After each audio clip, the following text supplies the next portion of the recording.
ഞാൻ രതയാണ്. ഇത് ഇന്ന് ഒരു സ്റ്റോറിയുമായിട്ട് ഞാൻ വന്നിട്ടുണ്ട്. ജാനകിയുടെയും അവളുടെ അമ്മായിയച്ഛൻ്റെയും സ്റ്റോറി ഇഷ്ടപ്പെട്ട എൻ്റെ ചാനൽ സബ്സ്ക്രൈബ് ചെയ്യാനും വീഡിയോ ലൈക്ക് ചെയ്യാനും ഷെയർ ചെയ്യാനും മറക്കരുത്. ഒപ്പം ഇതിൻ്റെ ഓപ്പൺ വെർഷൻ കേൾക്കാനായിട്ട് നേരെ എൻ്റെ ടെലിഗ്രാം ചാനലിൽ ജോയിൻ ചെയ്തോളൂ.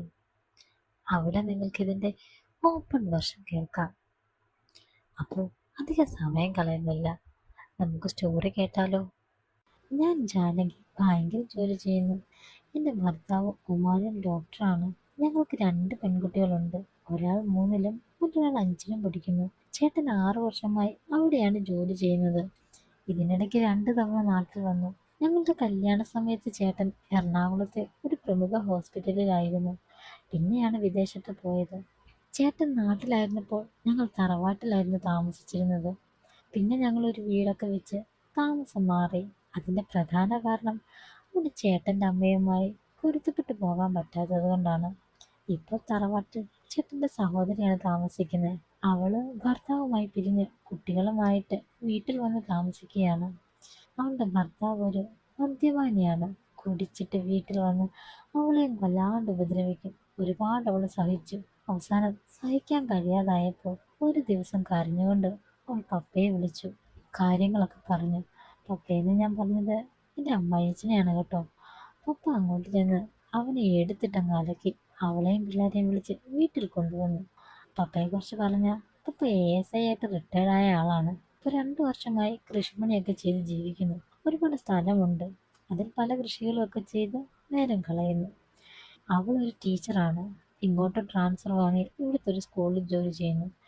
ഞങ്ങൾ രണ്ടുപേരും നല്ല കൂട്ടുകാരികളെ പോലെയാണ്.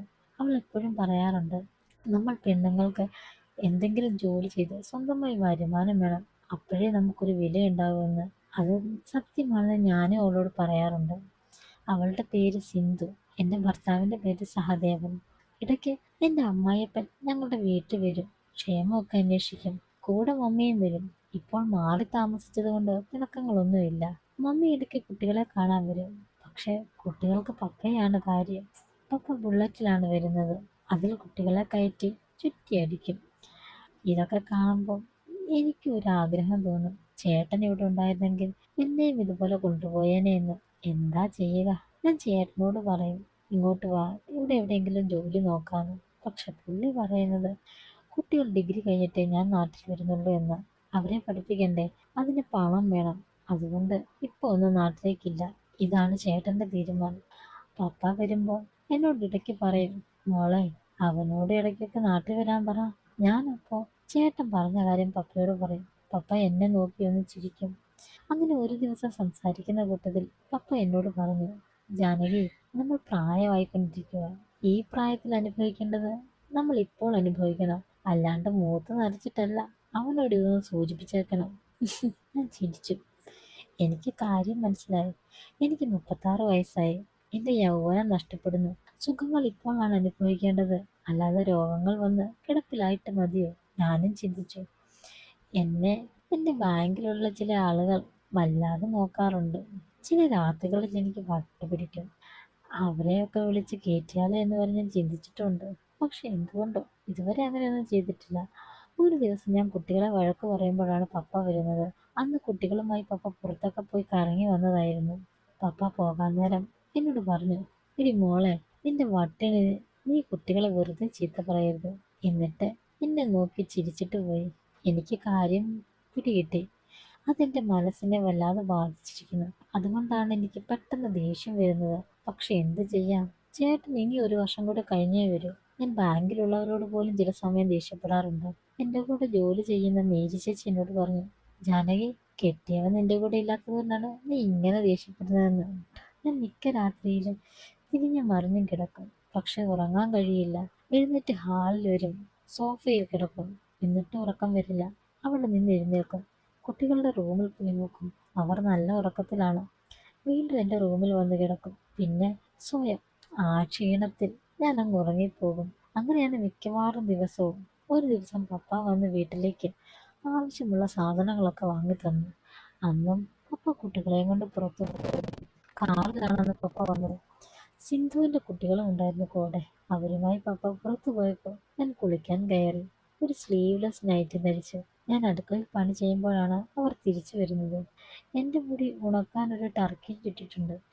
പപ്പ അടുക്കളയിൽ വന്ന് അന്ന് ആദ്യമായി കാണുന്ന പോലെ എന്നെ നോക്കി. ഞാൻ പപ്പയോട് പറഞ്ഞു, പപ്പ ചായ കുടിച്ചിട്ട് പോയാൽ മതി കേട്ടോ. ഉം എന്നിട്ടേ ഉള്ളു മോളെ. പപ്പ അതും പറഞ്ഞ് എന്നെ ഒന്നുകൂടെ നോക്കി. ഞാനൊരു ചായയൊക്കെ റെഡിയാക്കി പപ്പയുടെ അടുത്തേക്ക് ചെന്നു. പപ്പ ഹാളിൽ കുട്ടികളുമായി തമാശ പറഞ്ഞ് ചിരിക്കുവാണ്. ഞാൻ പപ്പയുടെ അടുത്തേക്ക് ചെന്ന് പപ്പയ്ക്ക് ചായ നീട്ടി. പപ്പ ചായ വാങ്ങിയിട്ട് എന്നെ പുഞ്ചിരിയോടെ നോക്കി. തിരിച്ച് ഞാനും പുഞ്ചിരിച്ചു. തിരിഞ്ഞു നടക്കുമ്പോൾ ഞാൻ വെറുതെ ഒന്ന് നോക്കി. ആ സമയം പപ്പ എന്നെ നോക്കിയിരിക്കുകയായിരുന്നു. പപ്പ എന്നെ നോക്കുന്നുണ്ടോ എന്നറിയാനാണ് ഞാൻ കുട്ടികളെ നോക്കുന്ന പോലെ അങ്ങോട്ടേക്ക് നോക്കിയത്. ഞാൻ നടക്കുമ്പോൾ എന്റെ ഇളകുമെന്ന് എനിക്കറിയാം. അത് പപ്പ നോക്കുമെന്നും എനിക്കറിയാം. അതുകൊണ്ട് ഞാൻ അടുക്കളയിൽ എത്തുന്നതിന് മുമ്പ് ഒന്നുകൂടെ തിരിഞ്ഞു നോക്കി. അപ്പോഴും പപ്പ എന്നെ തന്നെ നോക്കിയിരിക്കുമായിരുന്നു. ഞാൻ അടുക്കളയിൽ വന്ന് എന്റെ പണി തുടങ്ങി. പപ്പായെക്കുറിച്ച് പറഞ്ഞാൽ നല്ല ആരോഗ്യമുള്ള ആളാണ്. പൊക്കത്തിനൊത്ത വണ്ണവും നല്ല കട്ടി മീശയും. എന്നും പറമ്പിൽ പണി ചെയ്യുന്ന ആളായതുകൊണ്ട് കയ്യിൽ നല്ല തഴമ്പൊക്കെ ഉണ്ട്. ഇങ്ങനെ ചിന്തിച്ചിരിക്കുമ്പോഴാണ് പപ്പ അടുക്കളയിൽ വരുന്നത്. അന്ന് പതിവില്ലാതെ പപ്പ എന്നോട് കുറേ നേരം സംസാരിച്ചു. അവസാനം പപ്പ യാത്ര പറഞ്ഞു പോയി. പപ്പ പോയതിനു ശേഷം എന്തോ എനിക്കൊരു ശൂന്യത അനുഭവപ്പെട്ടു. ഞാൻ പപ്പയെ ഓർത്തു എനിക്കറിയാതെ ചിരി വന്നു. അങ്ങനെ ഞാൻ ഉറങ്ങി. 2 ദിവസം കഴിഞ്ഞ് എന്നെ മമ്മി വിളിച്ചു പറഞ്ഞു, സിന്ധുവിനും കൊച്ചിനും പനിയാണ് മോളെ. അവരെ ഹോസ്പിറ്റലിൽ അഡ്മിറ്റ് ചെയ്തെന്ന്. ഞാൻ വൈകുന്നേരം വരാമെന്ന് പറഞ്ഞ് ഫോൺ കട്ട് ചെയ്തു. അന്ന് വൈകുന്നേരം ജോലി കഴിഞ്ഞ് വന്ന് ഞാൻ കുട്ടികളെയും കൂട്ടി ഒരു ഓട്ടോ പിടിച്ച് ഹോസ്പിറ്റലിലേക്ക് പോയി. ഞങ്ങൾ ഹോസ്പിറ്റലിൽ ചെല്ലുമ്പോൾ പപ്പ മുഖം വീർപ്പിച്ചിരിപ്പുണ്ട്. പുള്ളി കുട്ടികളെ അടുത്ത് വിളിച്ച് എന്തൊക്കെയോ സംസാരിച്ചു. സിന്ധുവും ഒരു കുട്ടിയും കട്ടിലിൽ ഇരിപ്പുണ്ട്. ഞാൻ സിന്ധുവിനോട് ചോദിച്ചു, മമ്മി എന്തിയടി? മമ്മി മരുന്നിന് ബില്ലടയ്ക്കാൻ പോയതാണ്. പപ്പ കുട്ടികളുമായി പുറത്തേക്കിറങ്ങി. ഞാൻ ചോദിച്ചു, എന്താടി പപ്പയ്ക്ക് ഇനി ഇത്ര ഗൗരവം?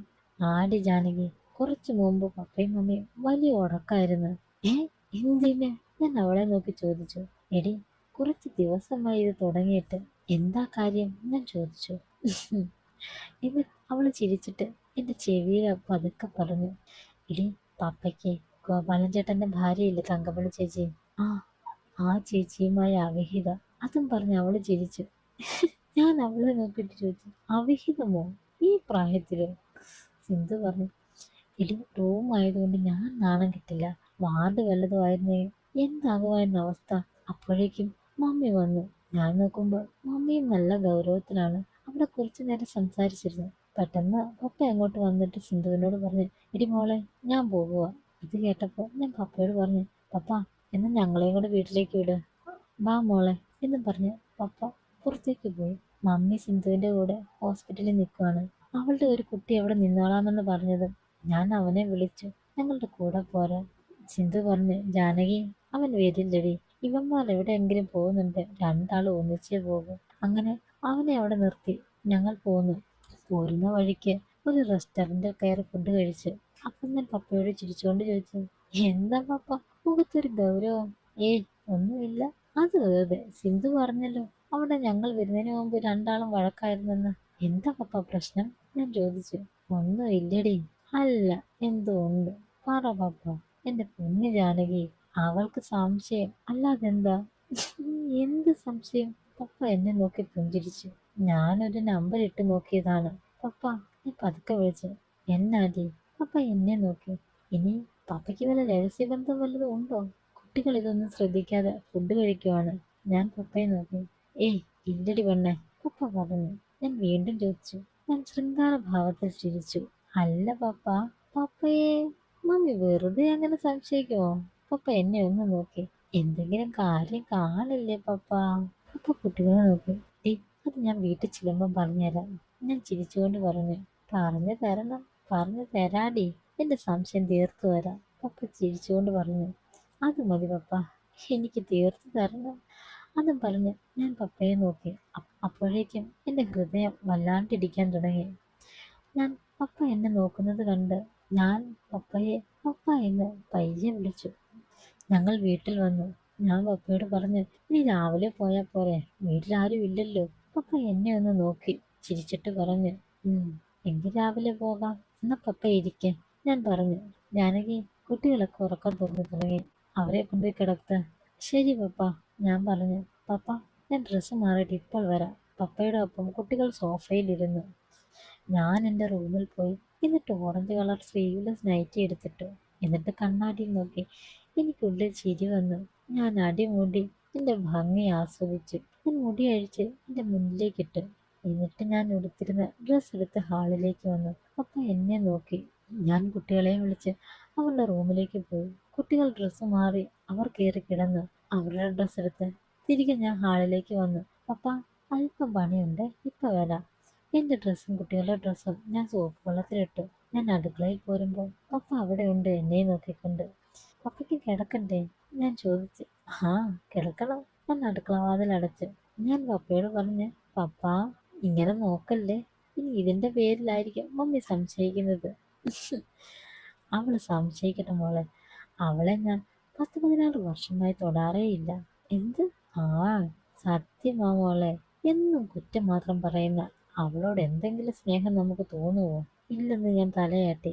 അതുകൊണ്ട് മോളെ, ഞാൻ പലയിടത്തും പോകാറുണ്ട്. ഞാൻ പപ്പയെ നോക്കി പുഞ്ചിരിച്ചു. ആ സമയം ഞാൻ അടുക്കളയിലെ ലൈറ്റൊക്കെ ഓഫ് ചെയ്ത് ഹാളിലേക്ക് എത്തി. ഞാൻ പപ്പയോട് ചോദിച്ചു, അപ്പോൾ പപ്പയ്ക്ക് ഒരുപാട് ബന്ധങ്ങളുണ്ടോ? ഉം, ഉണ്ട്. ആ ബന്ധത്തിൽ കുട്ടികൾ എന്തെങ്കിലും ഉണ്ടോ പപ്പ? ഇല്ലടി, പപ്പ പറഞ്ഞു. ആ, അത് നന്നായി എന്നും പറഞ്ഞ് ഞാൻ റൂമിൽ പോയി പപ്പയ്ക്കെടുക്കാൻ ഒരു മുണ്ട് കൊണ്ടെടുത്തു. എന്നിട്ട് ഞാൻ മറ്റൊരു റൂം കാണിച്ചിട്ട് പപ്പയോട് പറഞ്ഞു, ആ മുറിയിൽ പോയി കിടന്നോ പപ്പ. പപ്പ എന്നെ നോക്കി. ആ നോട്ടം കാണുമ്പോൾ എനിക്കെന്തോ പോലെ തോന്നി. പപ്പ മുറിയിലേക്ക് കയറി ഡ്രസ്സ് മാറി തുടങ്ങി.